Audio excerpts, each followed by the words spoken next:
देव भगवान ने की सत्संग भारत में होता है।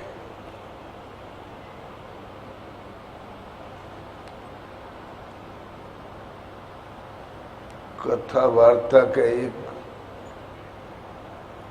माहौल बना हुआ है, लेकिन आज की तारीख में सबसे बड़ा भ्रांति का शिकार हिंदू समाज है। उसका कारण है, उसका प्रमाण है। सुप्रीम कोर्ट में 3-4 बार फैसला हुआ है, मुकदमे गए थे, 4 फैसला तो हो चुका, 5वां अभी लगा हुआ है, जिसमें जज राजस्थान के कोई राठी हैं, कौन है, अभी हैं। इन 4 फैसलों में यही हुआ कि हिंदू कोई धर्म ही नहीं है, एक जीवन यापन पद्धति है। अविश्वासों का अजायब घर है। इसमें कोई साधना विधि कर्म कर सको ऐसा कोई कर्म कांड नहीं है। इसमें कोई गुरु नहीं है।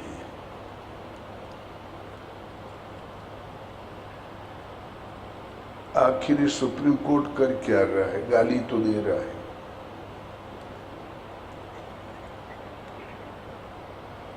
अब जब गुरु हैं तो उनको जवाब क्यों नहीं देते? किसी ने तो जाके आज तक जवाब नहीं दिया। 66 में 1,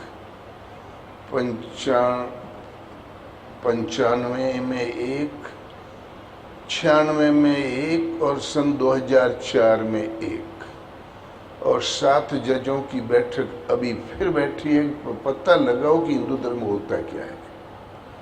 ऐसी परिस्थिति में कोरा माइक पर हुआ करने से, बहुत बात कहने से धर्म तो नहीं हो जाता। अब तक तो नहीं हुआ, इसलिए हमें आवश्यकता है सत्य की। महापुरुषों ने सच कहा है।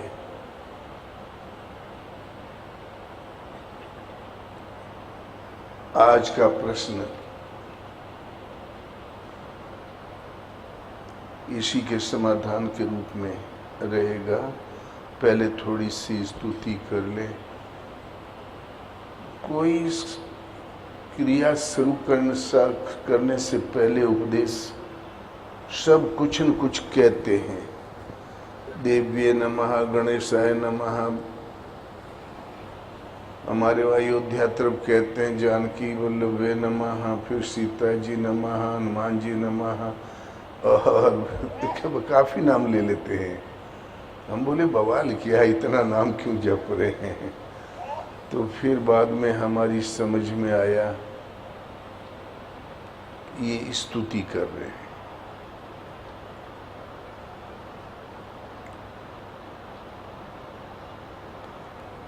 तो हमने कहा हम फालतू नमा क्यों करें?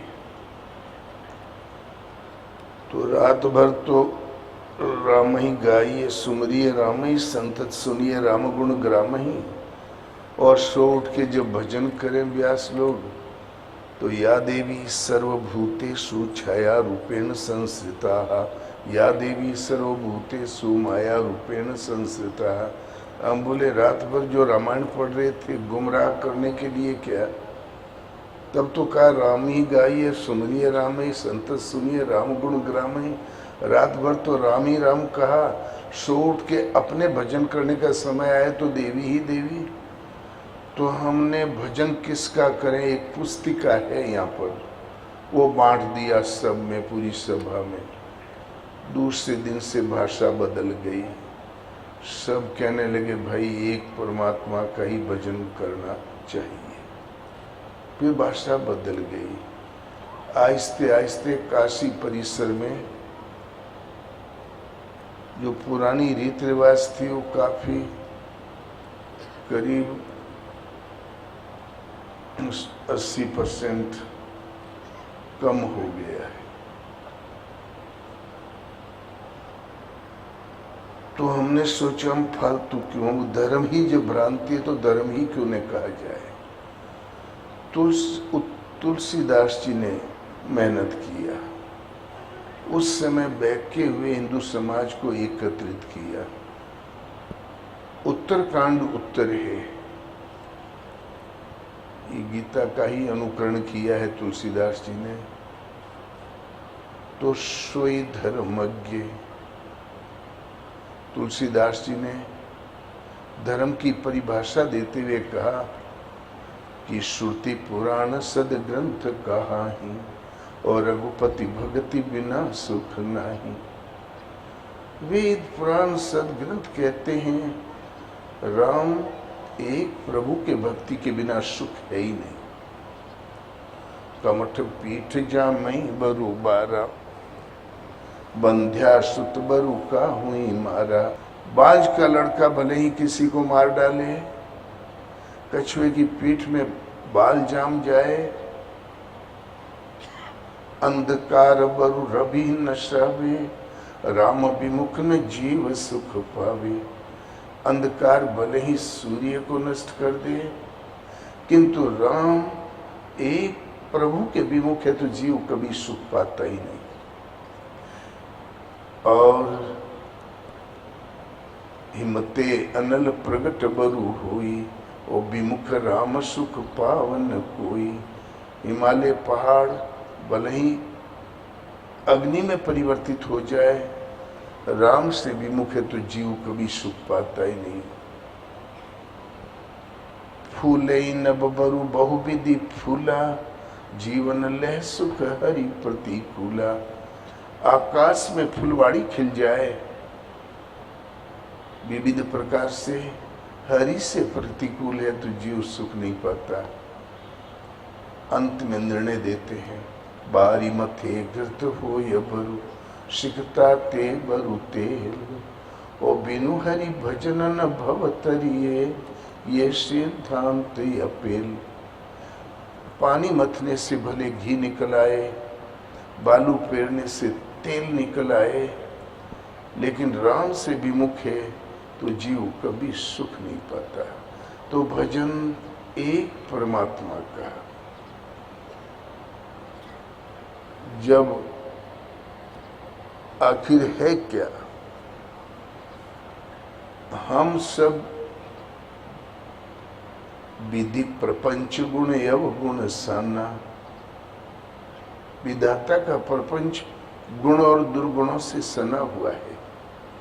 दानव देव ऊंचे और नीचू, अमीय सुजीवन माहुर मीचू। स्वर्ग नरक अनुराग विरागा, निगमागम गुण दोष विभागा। विधि प्रपंच गुण अवगुण सना। ये दानव है, ये देवता है, ये स्वर्ग है, ये नरक है, ये दिन है, ये रात है, ये पाप है, ये पुण्य है। विधाता का प्रपंच है, गुण और दुर्गुणों से सना हुआ है। दानव दुर्गुणों की नामावली, देव सद्गुणों की नामावली, स्वर्ग सद्गुणों की नामावली, नरक दुर्गुणों की नामावली। इनमें से हमने किसी की पूजा शुरू की तो हमने प्रपंच में से एक बिंदु उठाया है, सत्य की नहीं। इसलिए भजन एक परमात्मा का। प्रथम दिवस था वनवास का, और सिंसिपा वृक्ष के नीचे राम और सीता निवास करते। शीशम का वृक्ष सिंगवेरपुर में लक्ष्मण धनुष लेकर पहरा दे रहे थे। वीरासन से बैठकर केवट अपने कार्यों से निवृत्त हुआ और बाजू में आके बैठ गया धनु ही लेकर। और जब माता सीता राम जी को नीचे बैठे देखा, नीचे घास पर लेटे देखा तो भक्त का हृदय एकदम गलानी से भर गया। बोले, भैया लक्ष्मण, जब ये विभूतियां घास पर शयन कर रही है तो विधाता ने व्यर्थ ही सुंदर सैया का प्रबंध किया कि कई दुष्ट है, कुटिल है, दुर्बुद्धि है, उसने अपने ही फलते फूलते वंश वृक्ष पर कुठाराघात किया। वो नीच है, वो अभागिन है। लगा खरी खोटी सुनाने। लक्ष्मण ने कहा, नहीं भैया केवट, माता कैकेयी का तो कोई दोष नहीं है। कारण कि नहीं को जग सुख दुख कर दाता, निज कृत कर्म भोग सब भ्राता। संसार में किसी को दुखी कर दे या सुखी कर दे, ऐसा आज तक कोई जन्मा ही नहीं। निज कृत कर्म भोग सब भ्राता, अपने किए हुए कर्मों का भोग है सब। भाई, संसार में है क्या? जोग माने मिलना, वियोग माने बिछुड़ना। जोग वियोग भोग भल मंदा, हित नहित मध्यम भ्रम फंदा। ये हितेशी हैं, ये अनहितेशी हैं, ये मध्यस्थ हैं, ये सब भ्रम के फंदे हैं। कहते हो आज पृथ्वी चली गई तो धरणी धाम धनपुर परिवारू, स्वर्ग नरक जहां लगी व्यवहारू। स्वर्ग और नरक जहां लगी इनका व्यवहार है, देखिए सुनिए गुनिए मन माही, मोह मूल परमारथ नाही। इनके विषय में देखना, इनके विषय में सुनना, इनके विषय में गुनना, विचार करना मोह मूल है, परमार्थ कदापि नहीं। तो भला परमार्थ है किस दिशा में? तो सखा परम परमार्थ एहा, मन क्रम वचन राम पद लेहा। ये सखे, परम परमार्थ इसी दिशा में है कि मन क्रम वचन से राम, एक प्रभु के चरण कमलों में प्रीति। यदि उन चरणों में ये सब मोह मूल है, मोह सकल व्याधिन कर मूला, तिनते पुनि उपजई बहु सूला। मोह संपूर्ण भव व्याधि का मूल है और मोह का भी मूल है नरक और स्वर्ग के विषय में कहना, सुनना और विचार करना। कहते हैं स्वर्ग जाओ जन्नत जाओ, आफत कर दिया इन लोगों ने। भला परमार्थ है कहां?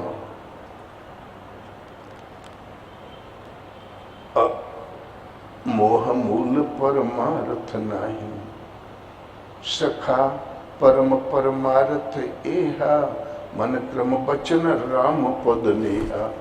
मन क्रम वचन से राम के चरणों में प्रीति। यदि उनमें प्रीति नहीं तो जोग कुजोग, ज्ञान या ज्ञान। जोग का साइन बोर्ड भर लगा है वे नहीं। जोग नहीं कुजोग है, ज्ञान नहीं अज्ञान है। जोग कुजोग ज्ञान या ज्ञानो, जहां न राम प्रेम पर थानु। सो सुख कर्म धर्म जरी जाऊ, जहां न राम पद पंकज भाऊ। वो सुख, वो कर्म और उस धर्म में आग लग जाए जहां न राम पद पंकज भाऊ। जहां राम उन परम प्रभु के चरणों में श्रद्धा न हो, भाव न हो।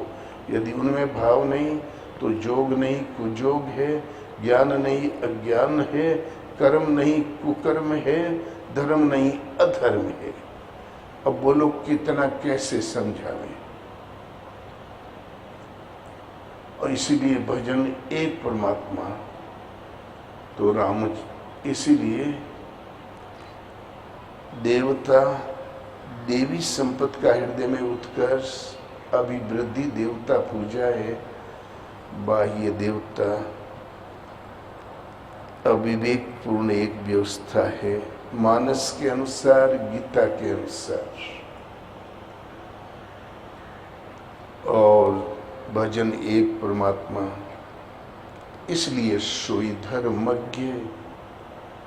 वो धर्मज्ञ है, धर्म को न जानते हुए धर्म का ज्ञाता है। सोई धर्मज्ञ गुणी सोई ज्ञाता, सोई महिमंडित पंडित दाता, धर्म परायण सोई कुल ताता, राम चरण जाकर मन राता। वो धर्मज्ञ है, गुणी है, ज्ञाता है, पंडित है, दान दाता है। कौन? राम चरण जाकर मन राता। राम एक परम प्रभु के चरणों में मन अनुरक्त है। नीति निपुण सोई परम सयाना, श्रुति सिद्धांत नीक ते ही जाना, दक्ष सकल लक्षण युत सोई, जाके पद सरोज रति होई। वो नीति निपुण है, परम सयाना है, वेद का सिद्धांत भली प्रकार उसने जाना है, भले ही पाठशाला का मुंह न देखा हो। क्रिया में दक्ष है। कौन? कि राम चरण जाकर मन रहता है। राम उन प्रभु के चरणों में मन, जिसका मन अनुरक्त है। मानस के रचिता भगवान शिव है, और तो सब अनुवादक हैं। रचि महेश निज मानस राखा, पाई सुसमय शिवासन भाखा। अंत में भोलेनाथ शिव स्वयं निर्णय देते हैं कि शोकुल धन्य उमा सुनु, जगत पूज्य सुपुनीत, श्री रघुवीर परायण, जय नर उपजो विनीत। ये पार्वती वो सारा कुल कृतार्थ है, जिस कुल में किसी एक का राम उन परम प्रभु के चरण कमलों में अनुराग पैदा हो गया हो। वो कुल ही भाग्यशाली है। भजन एक परमात्मा का। तो रामचंद्र के भजन बिनु जो चह पद निर्वाण, ज्ञानवंत अपि सोपि नर, पशु बिनु पूछ बिखान। राम एक प्रभु के भजन के बिना कल्याण चाहता है। वो बगैर सींग पूंछ का पशु है। और महापुरुष कितनी ताड़ना दें बच्चों पर, जो घर के माता पिता दादाजी जब नाराज होते हैं तो यही तो कहते हैं, तू बैल है, तू गधा है। वो गधा थोड़ा ही कह रहे हैं, नाराज हो रहे हैं, समझा रहे हैं। अब पशु बिनु पूंछ बिखान, बगैर सींग पूंछ का पशु है। सींग नहीं जामे है, पूंछ नहीं लटकी है, पक्का बैल। और कैसे समझाए? भजन एक परमात्मा का। गीता का ही अनुवाद है। जिस देश में, जिस धर्म के मूल में धर्म शास्त्र नहीं है, तो वो धर्म भी नहीं है। जो कबीला जिंदा सांसें गिन रहा है, जब तक चले, उसके नष्ट होने में घड़ी टल रही है और कुछ नहीं। आपको मालूम होना चाहिए आपकी सीमाएं कहाँ तक थी। आपकी सीमाएं बहुत दूर थी। गजनी से आगे 100 कोस आगे तक सीमा थी भारत की। आज सेंट्रल दिल्ली है, तब गजनी था।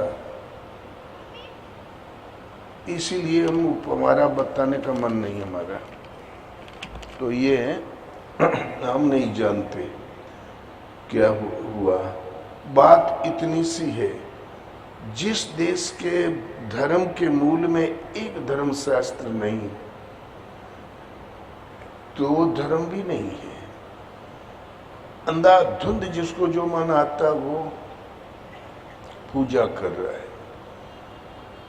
धर्म एक, और शूद्र भूत भवानी पूजे, वैश्य लक्ष्मी जी पूजे, क्षत्रिय दुर्गा जी पूजे, ब्राह्मण सरस्वती पूजे, और भगवान को कोई नहीं पूजे। बड़ा मजे की बात तो ये है, देवियों ने खूब कब्जा किया।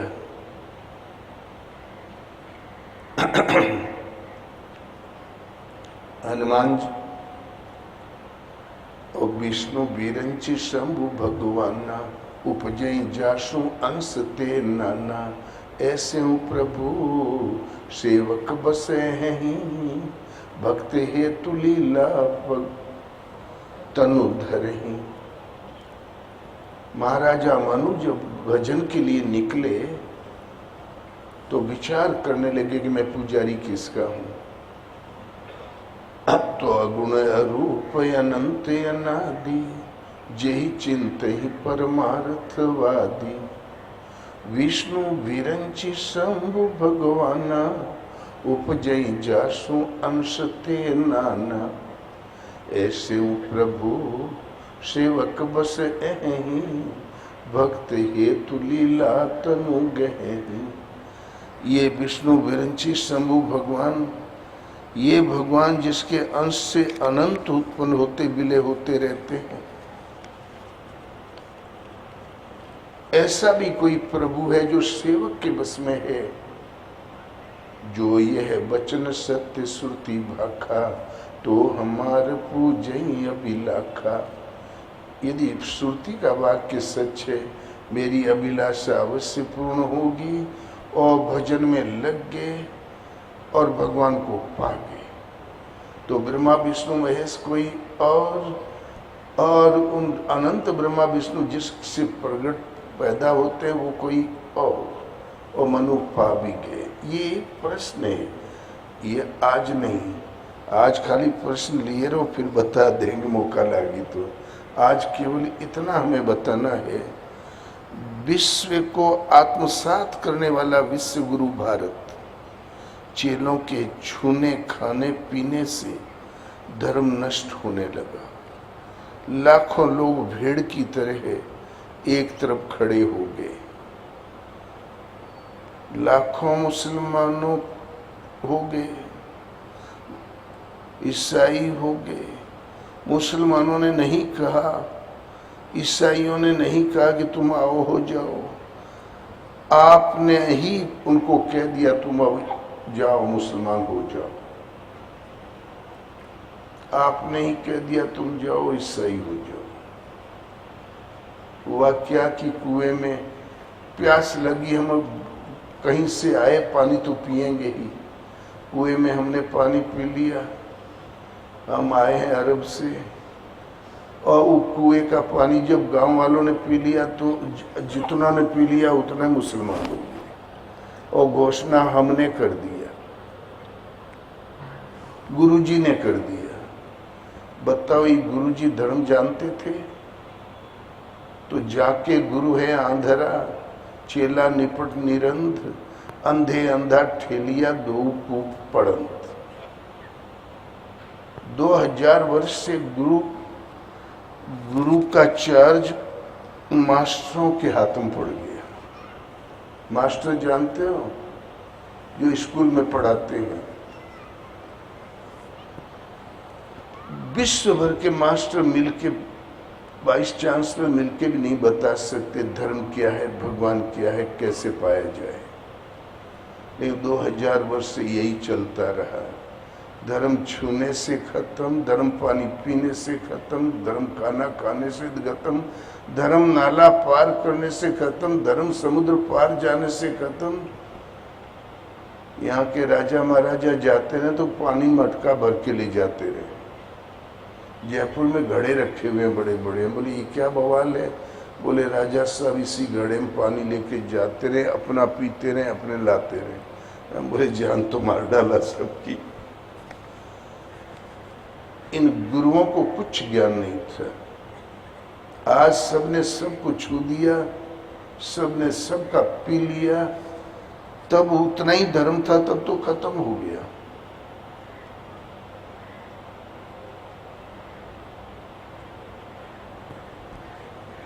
स्मृतियां गढ़ ली गई 300, 125 करीब आज भी हैं। 2-4 हमारे पास भी पड़ी हुई हैं। एक बार स्मृति सम्मेलन हो गया था आश्रम में, सबने फिर गीता को मान्यता उनको देने से क्या होता, हमें जरूरत नहीं थी। हम यूं कहते हैं, उनमें स्मृतियों में लिखा है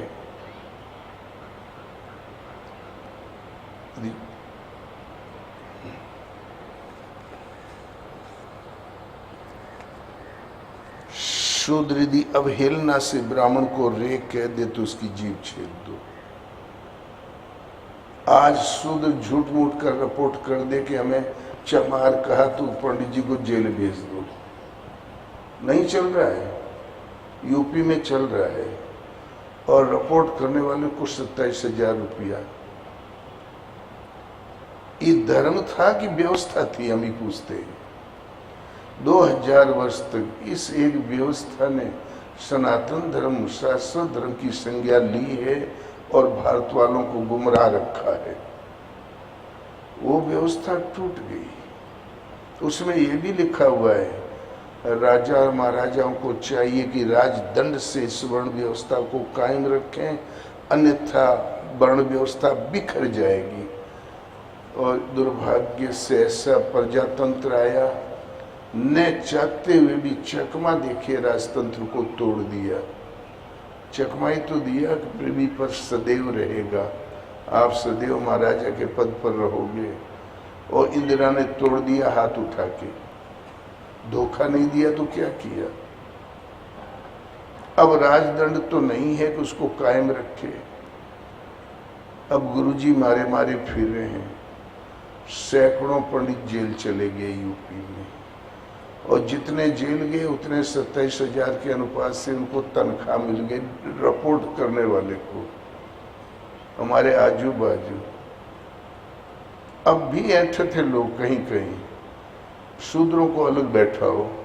हम बोले शूद्र क्यों थे? स्टेट व्यवस्था थी शूद्र। आपका धर्मशास्त्र गीता है, यदि दुनिया में जिंदा रहना चाहते हो, ये पर ब्रह्म परमात्मा के श्रीमुख की वाणी है, कहो तो हम गीता बतावें क्यों है? तो गीता के होते हुए कोई व्यवस्था, कोई भ्रम, कोई संप्रदाय, कोई मजहब पनप ही नहीं सकता था। इसलिए गीता पे बैन लगा, प्रतिबंध। तब ये दुर्दशाएं आई। जिन्होंने लगाया था उनका भी कोई दोष नहीं था। उस समय हम होते ना तो हम भी वही करते। अरे युग वही था और क्या। उस समय बुद्धि वही थी, वायुमंडल वही था। समय समय पर सृष्टि में ऐसा होता आया है।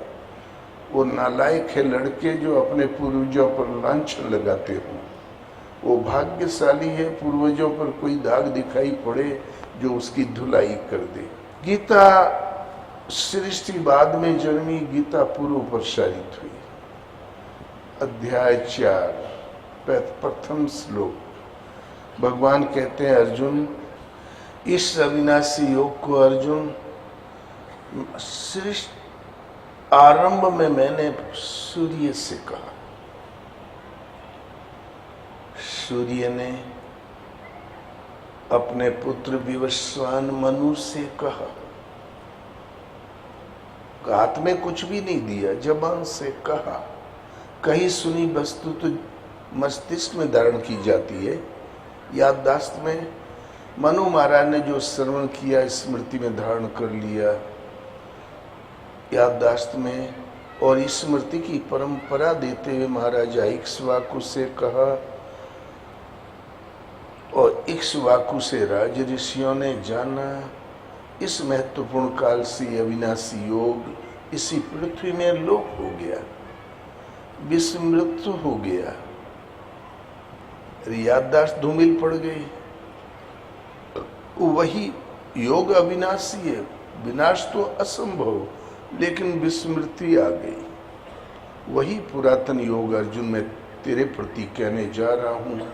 तू प्रिय भक्त है, अनन्य सखा है, ऐसा कुछ भी नहीं जो मैं तुझे न दे सकूं। अर्जुन लगा तर्क कुतर्क करने। आपका जन्म अब हुआ सूर्य का बहुत पुराना, आप ही ने कहा था, मैं कैसे विश्वास करूं। लगा प्रश्न परिप्रश्न करने। 18 अध्याय के आरंभ में एक प्रश्न करके चुप हो गया। जो प्रश्न वो नहीं कर सकता था भगवान ने स्वयं उठाया, जो उसके हित में था समाधान किया कि ईश्वर कहाँ रहता है। अंत में पूछा अर्जुन, तुमने एकाग्रचित्त होकर श्रवण किया मेरे उपदेश को क्या मोह से उत्पन्न ज्ञान नष्ट हुआ तुम्हारा? तब अर्जुन ने सादर प्रणाम करके कहा, प्रभु नष्टो मोह स्मृति लब्धा तत्प्रसादात्मयाच्युत स्थितोस्मि गत संदेह करिष्ये वचनम तब। भगवान मोह से उत्पन्न ज्ञान नष्ट हो गया। स्मृति लब्धा, जो स्मृति की परंपरा महाराजा मनु ने दी थी, मैं उससे प्राप्त हुआ। मैं आपके आदेश का पालन करूंगा। धनुष उठा लिया, पहले फेंक दिया था कि युद्ध नहीं करूंगा, धनुष उठा लिया, युद्ध हुआ, विजय हुई, एक धर्म साम्राज्य की स्थापना हुई और एक धर्म शास्त्र झोंपड़ी से महलों तक सर्वत्र व्याप्त हो गया। उस समय जितनी सृष्टि थी सब में एक शास्त्र गीता। वेद व्यास में इस श्रुत ज्ञान की परंपरा में सुधार किया। पूर्व का संपूर्ण ज्ञान 4 वेद, महाभारत, ब्रह्मसूत्र, भागवत और गीता सब लिपिबद्ध कर दिया और स्वयं निर्णय दिया कि इनमें शास्त्र कौन। लोग पढ़ते ही चले जाएंगे, निर्णय नहीं कर पाएंगे कि ये सब तो वेद व्यास ने लिखा है। तो 7 श्लोकों में स्तुति करते हुए कहा, गीता सुगीता कर्तव्या कि मंदे शास्त्र विस्तरे या स्वयं पद्मनाभस्य मुख पद्माद्विनिसृता। गीता भली प्रकार मनन करके हृदय में धारण करने योग्य है। पद्मनाभ भगवान के श्रीमुख से निश्रित वाणी है, फिर अन्य शास्त्र के विस्तार में जाने की क्या जरूरत है, जो भगवान के श्रीमुख की वाणी है। एकम शास्त्रम देवकी पुत्र गीतम एको देवो देवकी पुत्र एव एको मंत्रस्तस्य नामानि यानि कर्माप्येको तस्य देवस्य सेवा। सृष्टि में एक ही शास्त्र है, देव की पुत्र भगवान श्री कृष्ण ने श्रीमुख से गायन किया गीता। एक ही देव है, उस गायन में क्या सत्य बता दिया आत्मा, और एक ही मंत्र है, उस परमात्मा को कैसे पुकारें। तो ओम, अर्जुन ओम का जाप कर, मेरे स्वरूप का ध्यान धर। 8 बार ओम शब्द आया है और दुर्लभ मानव तन मिला है को तो कर्मा पे को तस्य देवस्य सेवा। तुम्हारा कर्तव्य पथ एक ही है, गीता में वर्णित उस परम देव परमात्मा का सेवन, उनकी सेवा, उनका चिंतन, उन्हीं का मनन कर। बस गीता आपका धर्म शास्त्र। भगवान कृष्ण ने गीता में स्वयं कहा 15 अध्याय के अंतिम श्लोक में, इति गुह्यतमं शास्त्रम विदयम उक्तम मया नघ। अर्जुन, ये गोपनीय से भी अति गोपनीय शास्त्र मेरे द्वारा कहा गया। इसको जानकर लोक समृद्धि, केवल्य ज्ञान और परम श्रेय को प्राप्त कर लोगे। और मनुष्य को चाहिए क्या? और भी कोई साधना पद्धति हो सकती है? तो भगवान कहते हैं 16 अध्याय के अंतिम 2 श्लोक में, या शास्त्र विधि मुत्सृज्य सेवते काम कारता न च सिद्धिम न वापनोति न सुखम न पराम गतिम। इस शास्त्र विधि को त्याग कर अन्य विधियों से जो बचते हैं, उनके जीवन में न सुख है, न सिद्धि है, और न परम गति है। न इस लोक में सुख है, न आगे के ही जन्मों में सुख है। सबसे भ्रष्ट हो जाता है, अर्थात और कोई विधि नहीं। तस्मात् शास्त्रम प्रमाणम ते कार्य व्यवस्थितो। इसलिए तुम ज्ञात्वा शास्त्र विधानोक्तम कर्म कर्तु निहारसि। इसलिए तुम्हारे कर्तव्य और अकर्तव्य की व्यवस्था में शास्त्र ही प्रमाण है। गीता भली प्रकार अध्ययन करके आचरण कर तो मुझे प्राप्त होगा। सदा रहने वाला शांति, सदा रहने वाला धाम और सदा रहने वाला जीवन प्राप्त कर लोगे अर्जुन। और मनुष्य को चाहिए क्या? गीता आपका धर्म शास्त्र है। ये तो धर्म्यामृतमिदम्, ये गीता एक धर्म में अमृत है। जैसे जैसे कहा गया है वैसे वैसे आचरण करता है। वो सब भक्तों में भी मुझे अति उत्तम भक्त माननीय है। गीता आपका धर्म शास्त्र है। और गीता के अनुसार गीता का पहला ही प्रश्न धर्म रहता है। शुरुआत में राजऋषि काल से जो विकृति आ गई थी, इस विकृति काल में कुछ रूढ़ियों ने हल्का फुल्का जन्म दिया था, ज्यादा नहीं। अर्जुन ने कहा, गोविंद मेरे रथ को दोनों सेनाओं के मध्य खड़ा करिए, जरा मैं देख तो लूं किन किन के साथ युद्ध करना उचित है।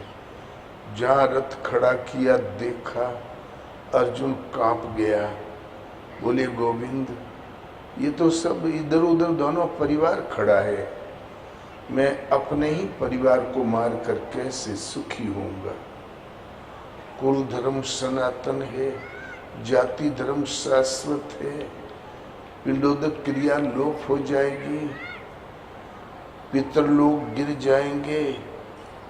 गोविंद हम लोग समझदार होकर महान पाप करने को उद्यत हुए हैं। हम समझदार, आप समझदार। एक धक्का कृष्ण को भी दिया। गोविंद चाहिए शस्त्रधारी करो मुझे मार डाले, मरना श्रेष्ठ है, युद्ध नहीं करूंगा। धनुष फेंक दिया, रथ के पिछले भाग में निढाल लेट गया। भगवान ने हंसते हुए से कहा, अर्जुन ये घोर अज्ञान तुझे कहां से पैदा हो गया? कुतस्त्वा कस्मलमिदं विस्मय समूह अस्तित्वम, इस विषम स्थल में जिसकी क्षमता का कोई स्थल नहीं दुनिया में, कहां से ये दलील लाके रख दिया? ये घोर अज्ञान कहां से उत्पन्न हो गया? अरे वो सनातन धर्म का नाम ले रहा है, पिंडोदक क्रिया का नाम ले रहा है। क्या सनातन धर्म के लिए प्राणपण से डट जाना अज्ञान है क्या?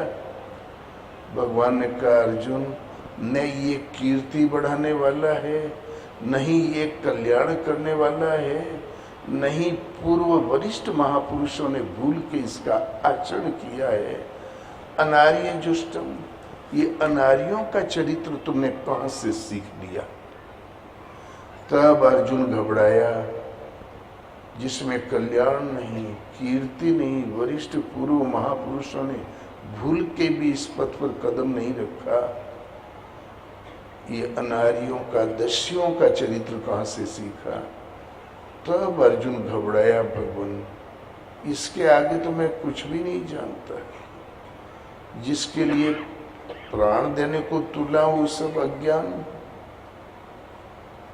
तब चरणों में समर्पण किया और बोले, भगवान कार्पण्य दोषो पहते स्वभाव, ये अज्ञान है तो सिद्ध है कि कायरता रूपी दोष ने मेरे स्वभाव को नष्ट कर दिया। धर्म विमूढ़ चेता, धर्म के विषय में मैं विशेष रूप से मूढ़ चित्त आपसे निवेदन करता हूं, आप ही बताइए सत्य क्या है।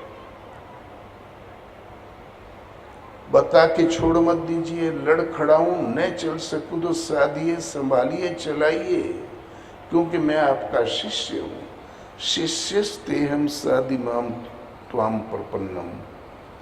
गीता गुरु शिष्य संवाद है। आर्य उसे कहते जो अस्तित्व का उपासक हो, अविनाशी का उपासक हो।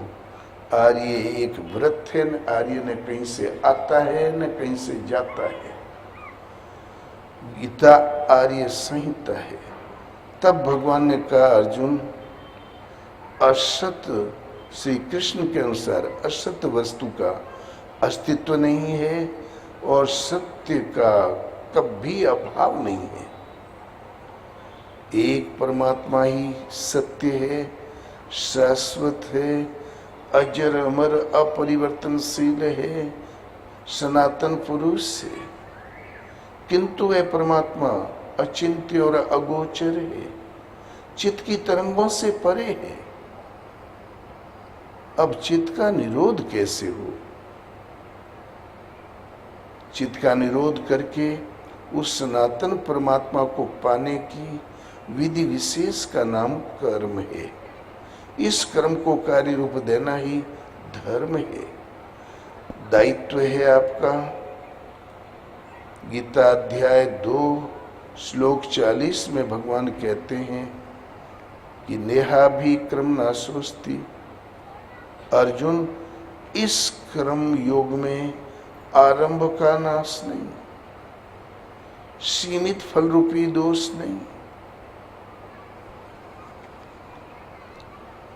इस कर्म रूपी धर्म का किंचित मात्र साधन जन्म मृत्यु के महान भय से उद्धार करने वाला होता है। अर्थात इस कर्म को कार्य रूप देना ही धर्म है। उस कर्म में आरंभ का नाश नहीं। मरने से पहले 4 दिन पहले गीतों साधना समझ में आ गई।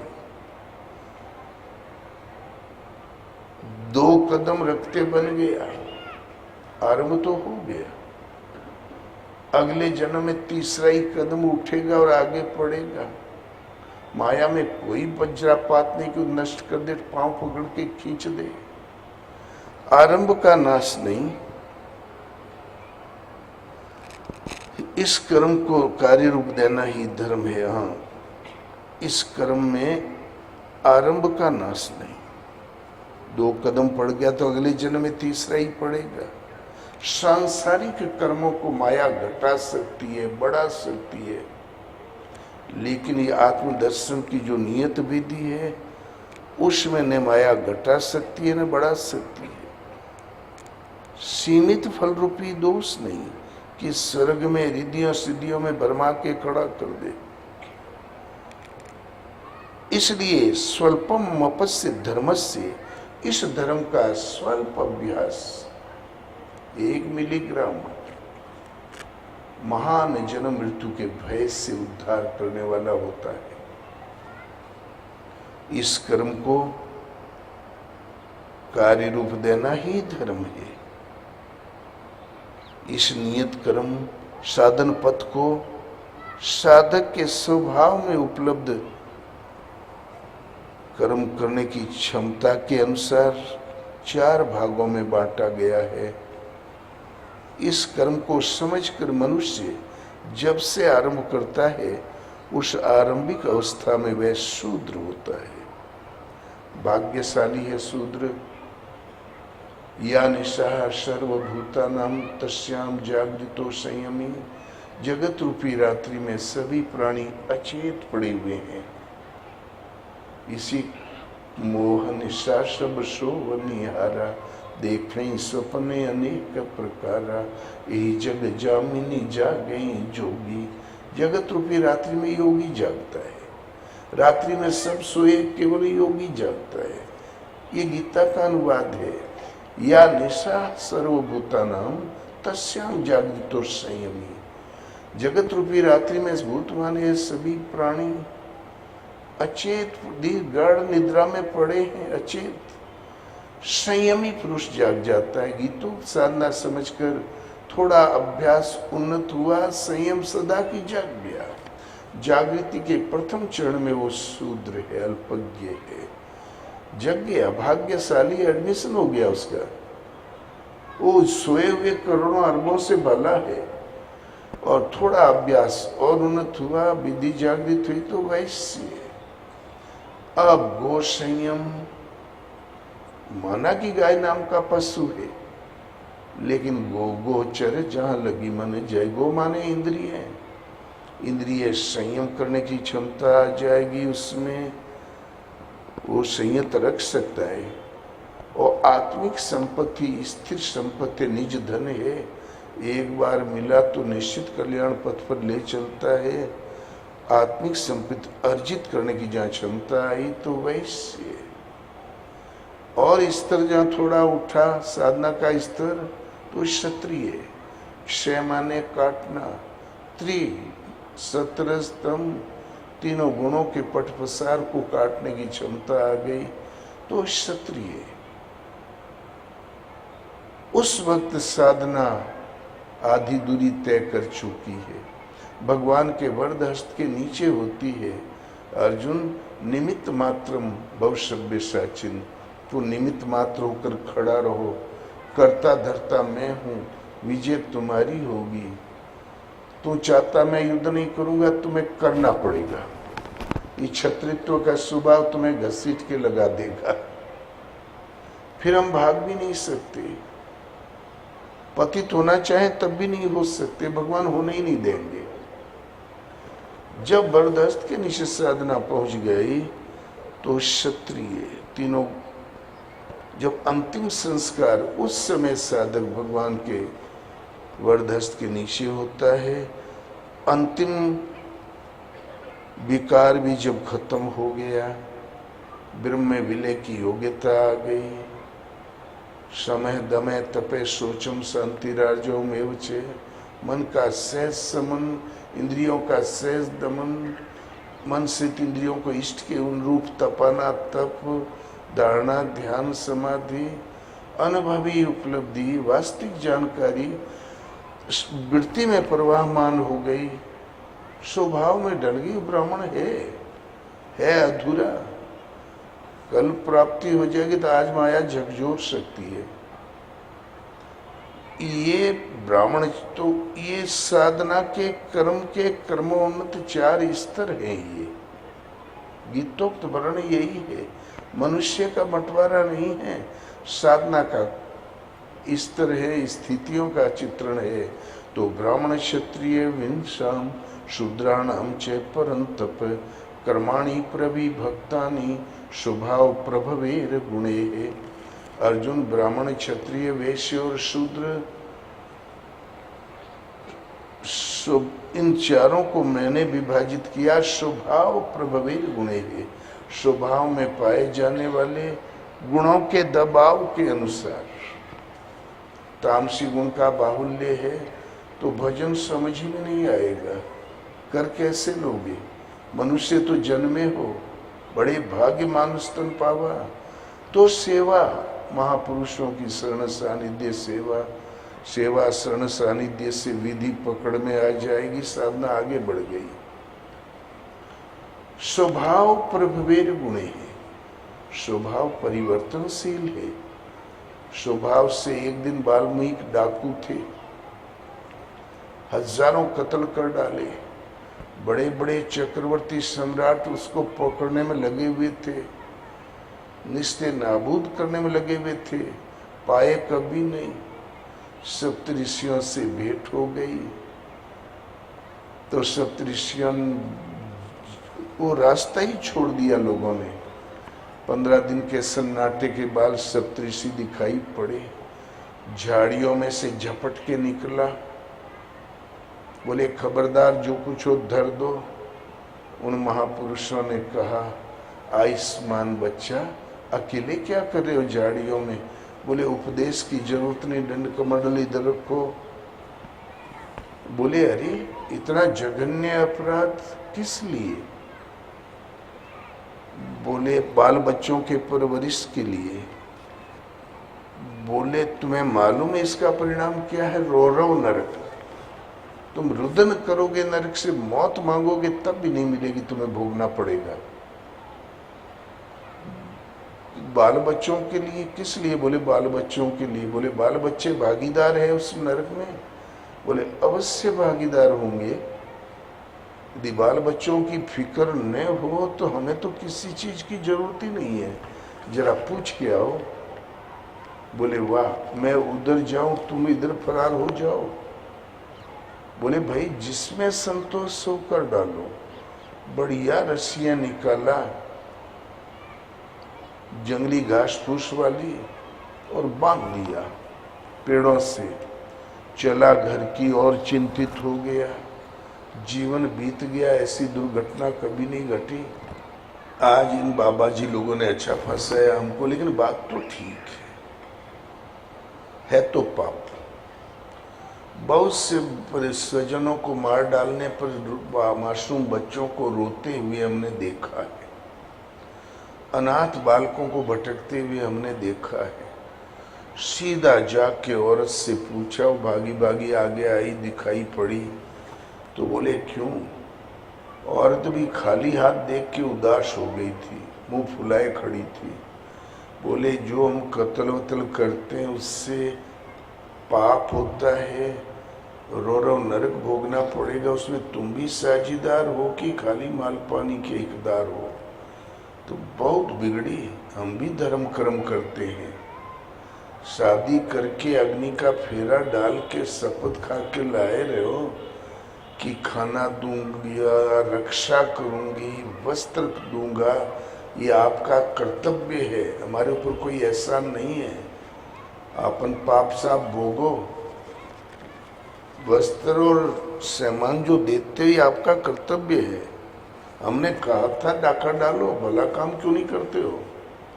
वो बोले बाप रे, इससे उम्मीद नहीं थी, ऐसे उत्तर की तो उम्मीद नहीं थी, आज ये भी बागिन हो गई। लड़कों से पूछा तो बोले पापा अपना स्वर्ग नरक उधर रखो, बिस्कुट टाफी इधर बढ़ाओ। तो बोले लौंडे भी खिलाफ हो गए। तब पहुंचा पिताजी के पास, तो 90-95 साल के बुजुर्ग खटिया में पड़े थे।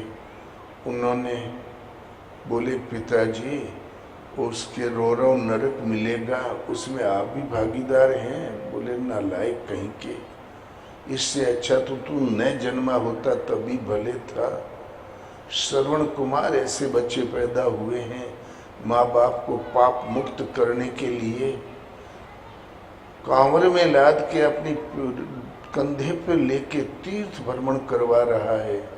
मैं ऐसा भागा बाप हूं तो और भी पाप परोस रहा है। मैं तो वैसे ही नरक भोग रहा हूं। पूर्वी हवा चलती तो गठिया बात और जोर पकड़ लेता, दिन कट गया तो रात काटना मुश्किल है। भागता है कि नहीं नाला? तब दिल टूट गया। अब चला संतों की ओर, तो संत मिलन को जाइए, तज माया अभिमान, एक एक पग आगे पड़े, कोटि ने यज्ञ समान। एक एक पग श्रद्धा और समर्पण के साथ आगे बढ़ रहा था। जीवन में तो कोई उसने पुण्य नहीं किया था, आज समर्पण के साथ आगे बढ़ रहा था। बढ़ता ही चला गया। जाके खोला और प्रणाम किया साष्टांग। बोले भगवान मेरे ऐसे चंडाल का भी क्या उद्धार हो सकता, पापी का? उन महापुरुषों ने कहा तुमने अपने जीवन में कभी कोई पाप नहीं किया, तुम्हें मालूम था कि मैं पाप कर रहा हूं? बोले नहीं। पिताजी ने जो तुम्हें कारोबार सौंपा था थोड़े में था, तुमने विस्तार दे दिया, बस इतना ही था। तुम्हें क्या मालूम पाप क्या होता है, पुण्य क्या होता है? तुमने कोई पाप नहीं किया। तुम ऐसा करो, बोलो राम, तो जन्म का चंडाल ही पवित्र नाम मुंह से न निकले। कोशिश करो तो बोले मैं, और कोशिश करो बोले रा, मिला के पढ़ो बोले मरा, तुम मरा ही कहो चलो। अब वो मरा मरा मरा। बोले ठीक, हम लौट के नहीं आवे तब तक यहाँ से हटना मत, किसी से बात मत करना, इस झील का पानी पियो, ये पत्तियां खाओ। 12 वर्ष बाद वो महापुरुष लौटे तो वाल्मीकि की समाधि लग गई थी। दीमकों ने बांबिये बना ली थी। दीमक को वाल्मीकि कहते इसलिए उनका नाम पड़ा वाल्मीकि। हल्की हल्की धुनी सुनाई पड़ रही थी, राम राम राम। तो उल्टा नाम जपा जग जाना, वाल्मीकि भय ब्रह्म समाना। मरा मरा से शुरू किया था, न जाने कब मरा राम में बदल गया, राम ध्यान में बदल गया और ध्यान समाधि में बदल गया। भगवान राम वनवास काल में गए तो कहीं तो ऋषि लोग दौड़ पड़े, राम जी के चरणों में लेट गए। कहीं कहीं राम जी ने सादर हाथ जोड़ के महापुरुषों को प्रणाम किया, कहीं मस्तक टेक के प्रणाम किया। कुछ विभूतियां ऐसी थी जैसे अगस्त, अत्रि, वाल्मीकि, जहाँ प्रभु ने साष्टांग लेट के प्रणाम किया तो मुनि कहूँ राम दंडवत कीना, आशीर्वाद विप्रवर दीना। उन विप्रवर साधारण पंडित नहीं थे, 3-13 के विप्रवर, विप्र शिरोमणि ने आशीर्वाद दिया। जो अगस्त ने, विश्वामित्र और वशिष्ठ ने जो बहुत अस्त्र शस्त्र दिए थे राम जी ने, वो उनसे भी कहीं आगे के दिव्य अस्त्रों का कोष था वाल्मीकि के पास, नहीं दिया। वो जानते थे इनको किसी अस्त्र शस्त्र की जरूरत नहीं, वो महिमा जानते थे भगवान की। थे तो कोल किरात चंडाल, लुटेरा दस्यु और डाकू, हो गए ब्रह्म ऋषि। विप्रवर, विप्र शिरोमणि, तो विप्र एक स्थिति है। तो स्वभाव प्रभवेर गुणे, स्वभाव परिवर्तनशील है। था तो चंडाल दस्यु, हो गए ब्रह्म ऋषि, और जो जो चिंतन में प्रवृत्त हो गए स्वभाव उन्नत होता जाएगा, तामसी गुण घटता जाएगा, फिर राशि आ जाएगा, राशि भी घट जाएगा, सात्विक आ जाएगा, सात्विक भी शांत हो जाएगा, गुणातीत स्थिति आ जाएगी। तो स्वे स्वे कर्मण्य भी रतः संसिद्धिम लभते नरा, स्व कर्म निरते सिद्धिम यथा विदति तस्मु। अर्जुन, स्वभाव में पाई जाने स्वभाव में पाए जाने वाले गुणों के अनुसार कर्म में लगा हुआ पुरुष परम नैष्ठिकीम सिद्धि को प्राप्त होता है। जिस विधि से प्राप्त होता है वो विधि मुझसे सुन। यते प्रवृत्तिर भूतानाम येन सर्वमिदं ततं स्वकर्म तमभ्यर्च्य सिद्धिं विन्दति मानवाः। जिस पार ब्रह्म परमात्मा से यावन मात्र जीव जगत की उत्पत्ति हुई है, जो तत्व रूप से सर्वत्र व्याप्त है, उन एक परमात्मा को स्वभाव से उत्पन्न कर्म करने की क्षमता के अनुसार अर्चन करके पूज कर मनुष्य परम नैष्ठिकीम सिद्धि को प्राप्त होता है, केवल्य पद प्राप्त करता है, मुझे प्राप्त करता है। शूद्र है तो सेवा श्रेणी से पूजा एक परमात्मा की, किसकी? जो तत्व रूप से सर्वत्र व्याप्त है, जिसके तेज के अंश मात्र से सृष्टि का सृजन पालन परिवर्तन होता ही रहता है। उस परमात्मा का अर्चन करके पूज कर मनुष्य परम सिद्धि को प्राप्त होता है। स्तर उठ गया वैश्य श्रेणी पर है तो पूजा उस परमात्मा की, स्तर उठ गया क्षत्रिय श्रेणी पर है तो पूजा उसी परमात्मा की, और ब्राह्मण श्रेणी पर है तो पूजा उसी परमात्मा की। ये नहीं कि शूद्र भूत भवानी पूजे और वैश्य लक्ष्मी जी की, क्षत्रिय दुर्गा जी की। दुर्गा 100 स्टेट है तो 100 प्रकार की दुर्गा, और ब्राह्मण सरस्वती जी भगवान नदारत। ये सामाजिक व्यवस्था कुछ भी कर सकते हो, लेकिन गीता आपका धर्म शास्त्र है। पूजा एक परमात्मा की, वर्ण साध, वर्ण माने आपकी आकृति, जैसा स्तर है वही आपका स्वरूप है, वही आप हो। जब दर्शन स्पर्श प्रवेश मिल गया, श्रेणियाँ खत्म, गुणातीत केवल्य पद पुरुष तत्वदर्शी कहलाता है, तथागत कहलाता है, विप्रवर भी कहलाता है, वो सद्गुरु होते हैं। तो चातुर्वर्ण्यम मया सृष्टम गुणे कर्म विभागशः तस्य कर्तारम अपि माम विद्य कर्तारम अव्ययम। 4 वर्णों की संरचना मैंने की, तो क्या इस मनुष्य को बांट डाला? कहते नहीं, गुण कर्म विभाग सा, गुणों के पैमाने से, गुणों के दबाव के अनुसार हमने कर्म को 4 भागों में बांटा, न कि मनुष्य को। गुणे कर्म विभागशः तस्य कर्तारम अपि माम विद्या कर्तारम अव्ययम, उसके कर्ता मुझ अव्यक्त आत्मा को अकर्ता ही जान। आप करते हो अकर्ता क्यों? कर्म आपको बांधते क्यों नहीं? न मे कर्माणि लिम्पन्ति न मे कर्म फले स्पृहा इति माम यो भी जानाति कर्मभिर्न स बध्यते। कर्म मुझे नहीं बांधते क्योंकि कर्मों के फल में मेरी स्प्रिया नहीं है। कर्मों का फल है अर्जुन, इस कर्म को किए बिना न सृष्टि में पहले कोई भगवान को पाया है, न भविष्य में कोई प्राप्त कर सकेगा। लेकिन कर्मों के परिणाम में आत्मा विदित है, आत्म तृप्त है, आत्म स्थित है। उस पुरुष के लिए किंचित भी प्राप्त होने योग्य वस्तु अप्राप्त नहीं है। अब कर्म करने से लाभ है, न छोड़ने से कोई क्षति है। फिर भी ये महापुरुष लोक हित के लिए कर्म में बरतते हैं। क्यों?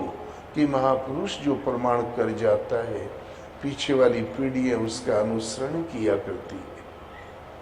तो कर्मों का फल है आत्मा का साक्षात्कार, दर्शन और स्थिति प्रवेश। वो मुझसे भिन्न नहीं है, इसलिए मुझे कर्म नहीं बांधते। इस स्तर से जो भी मुझे जान लेता उसको भी कर्म नहीं बांधते। एवं ज्ञात्वा कृतम कर्म पूर्वेरपि मुमुक्षुभिः कुरु कर्म तस्मात् त्वं पूर्वे पूर्वतरम कृतम। यही समझकर पूर्व में होने वाले मुमुक्षु पुरुषों ने इस कर्म पथ पर कदम रखा। क्या समझकर कि भगवान कृष्ण को कर्म नहीं बांधते। उस स्तर से जो जान लेता है उसको भी कर्म नहीं बांधते। मैं जान लूंगा तो मुझे भी कर्म नहीं बांधेंगे। जैसे कृष्ण वैसे उस स्तर से जानने वाला, और वैसा ही अर्जुन, और वैसे ही आप। भगवान जो भी रहे हो, पार ब्रह्म परमात्मा ज्योतिर्मय अंतर्यामी, वो सीट आप सब के लिए सुलभ है। गीता जब भगवान का दर्शन इस पर और स्थिति दिलाती है। कर्म माने आराधना। कर्म की परिभाषा देते हुए भगवान कहते हैं कि अर्जुन, अध्याय 2 में इस कर्म में आरंभ का नाश नहीं, इस कर्म रूपी धर्म का स्वल्प अभ्यास महान जन्म मृत्यु के भय से उद्धार करने वाला होता है। इस कर्म को कार्य रूप देना धर्म है। अगले ही श्लोक में कहता है, व्यवसायत्मिका बुद्धि है रेके कुरुनंदन।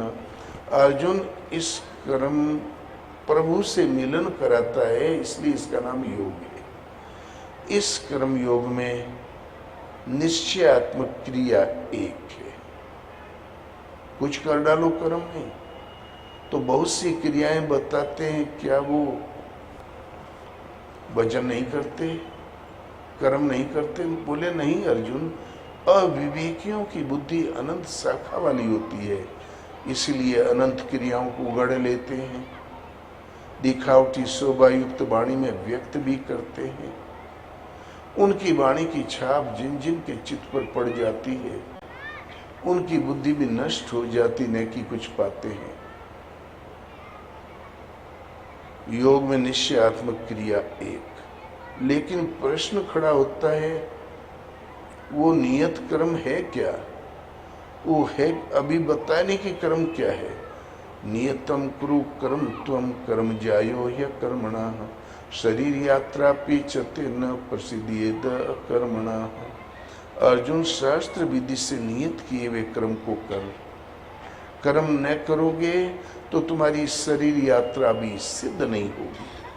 कर्म कोई ऐसी वस्तु है जो निश्चित है, नियत विधि है, शास्त्र विधि से नियत किया हुआ है। और कर्म नहीं करोगे तो शरीर यात्रा सिद्ध नहीं होगी। लोगों ने टीका कर रखी शरीर निर्वाह। कैसा शरीर निर्वाह? भगवान कहते हैं शरीर एक वस्त्र है अर्जुन, पुराने वस्त्र को फेंक कर लोग नया पहन लेते हैं, ऐसे ही भूतादिकों का स्वामी ये आत्मा जिस शरीर रूपी वस्त्र को त्याग कर नवीन शरीर रूपी वस्त्र को धारण कर लेते हैं। तो वस्त्र में तो कोई प्राण होता ही नहीं। शरीर यात्रा, इस शरीर छूटा और दूसरा शरीर मिला। यदि एक भी शरीर और लेना पड़ा तो अभी यात्रा एक पड़ाव तक की बाकी है। शरीर यात्रा तब पूर्ण होती है जो आगे जन्म न लेना पड़े, तब शरीर यात्रा पूर्ण।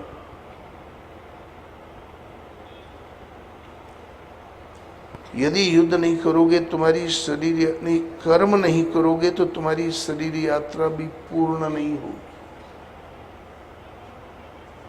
जन्मांतरों से शरीर की यात्रा ही तो करती आ रही है आत्मा। कर्म कोई ऐसी वस्तु है जो शरीर यात्रा को पूर्ण कर देती है। लेकिन है क्या कर्म?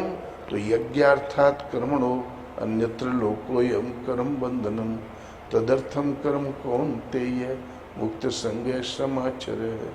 यज्ञ को कार्य रूप देना ही कर्म है। यज्ञ एक निश्चित विधि होनी चाहिए। अन्यत्र लोकोयम कर्म बंधनम, यज्ञ के सिवाय अन्यत्र जो कुछ किया जाता है इसी लोक का एक बंधन कर्म है अर्जुन। इसलिए संग दोष से अलग रहकर भली प्रकार आचरण कर। एक नवीन प्रश्न खड़ा हो गया, यज्ञ समझ में आवे तो हम उसको कार्य रूप दें, तो हमसे कर्म पार लगे। तो अध्याय 3 में तो केवल यज्ञ आया, कहां से देता क्या है। 4 में यज्ञ का विधिवत विस्तार से वर्णन किया कि अर्जुन बहुत से योगी लोग दैवमेवा परे यज्ञम, हृदय में देवी संपत्ति को अर्जित करते हैं। बहुत से योगी लोग एक ब्रह्म में निष्ठ होते हैं, श्रद्धावान होते हैं। बहुत से योगी लोग यज्ञ स्वरूप महापुरुष के द्वारा यज्ञ को संचालित करते हैं। और बहुत से योगी लोग इंद्रियों के बहिर्मुखी प्रवाह को संयम रूपी अग्नि में हवन करते हैं। बहुत से योगी लोग शब्दादिक विषयों को शब्दाग्नि से जुड़ती। हमने इंद्रियां संयम कर लिया, हम तो संयम तो ठीक है, इतने में कोई रूप रस गंध शब्द स्पर्श कोई शब्द कान में पड़ गया, एक विषय हमको दे दिया, मन गणित लगाने लगा, ये भी तो विषय है ना। तो उसके आशय को बदल के साधना परक बना के ग्रहण करना, ये शब्दाग्नि है। दृश्य दिखाई पड़ गया, उसके आशय को बदल के साधना परक बना के ग्रहण करना, इस शब्दाग्नि सुजुवती। रूप रस गंध शब्द के आशय को बदल के धारण करना। अर्जुन दिव्य अस्त्रों की खोज में चला गया था स्वर्ग। इंद्र ने कहा ये मेरा पुत्र है, महासंयमी है, जितेंद्रिय है, इसका स्वागत करो। एक अप्सरा ऐसी थी, यदा कदा ही बड़ी सभाओं में आया करे, नहीं तो फूल की सैया पर सदैव विश्राम अभ्यास किया करे, उर्वशी। उसको बुलाया गया। जहाँ उर्वशी ने सभा भवन में कदम रखा तो सारे देवताओं की निगाहें उस गेट पर टिक गई। अर्जुन ने सोचा बवाल किया। उसने जब उधर देखा, देखता ही रह गया। फिर इधर आई, नाची कूदी चली गई। अर्जुन खप्तुलवास। देवताओं ने कहा देवेंद्र आप तो कहते थे जितेंद्रिय है, ऐसा है, संयमी पुरुष है, जब से वो अप्सरा आई उसी को देखे जा रहा है।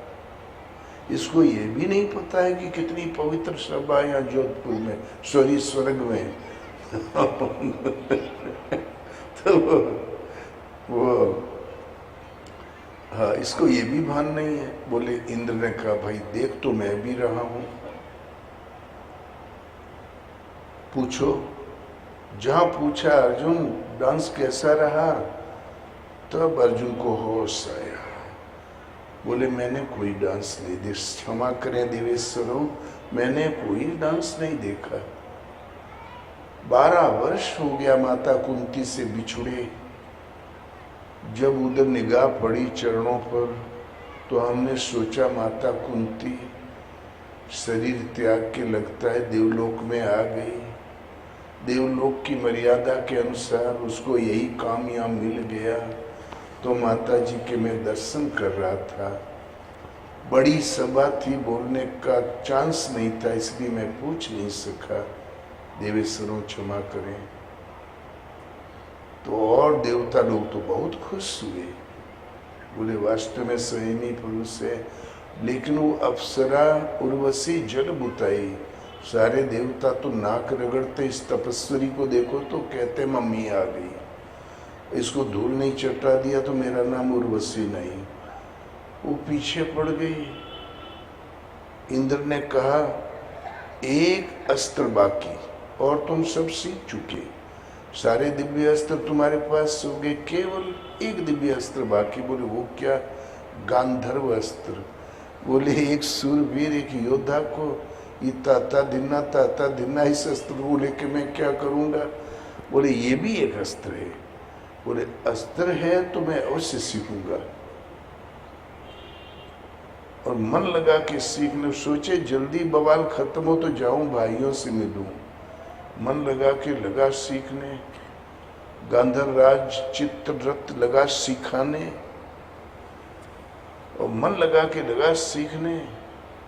जो लोच हाथ में शरीर में गांधर्वराज चित्ररथ में था, जो उर्वशी में था, उससे आगे कहीं उसके हाथ में कलाइयों में शरीर में लोच अर्जुन को ज्यादा था। उसको तो लगन लगी थी कि कब सीख के बवाल खत्म हो तो जाऊं। तो एकदम धुन के साथ लगा और लगा सीखने, सीख भी गया। जब विदाई होने लगी तो उर्वशी बीच में खड़ी हो गई। वो भी साथ साथ कहीं डांस कर रही थी, अर्जुन को नहीं मालूम था। तो बोले अर्जुन तुम मुझसे ब्याह कर लो, मैं मृत्युलोक में तुम्हारे साथ सदैव रहूंगी। तब अर्जुन की निगाह पड़ी। बोले माता जी एक पुत्र जो सेवा कर सकता मैं तैयार हूँ, आपकी सेवा में मैं शीश भी काट के अर्पण कर सकता हूँ। बहुत दांव पेच लगाया, फिर समझ गई कि हम लोगों बस का नहीं है। बोले जाओ, पुत्र हो तो पुत्र ही बने रहो, नपुंसक हो जाओ। श्राप दे दिया। तब इंद्र दूर से देख रहा था, वो आया कि कोई तुम्हारी परीक्षा में उत्तीर्ण हो गया, तो उसने कोई अपराध तो नहीं किया, तुमने श्राप क्यों दिया? तो बोले देवेश्वर मैं आपा खो बैठी। हमने सोचा मेरी हार देवराज इंद्र की हार है, इसलिए मैं आपा खो बैठी, भूल हुई, क्षमा करें। बोले श्राप की सीमा निश्चित करो। बोले 1 बरस।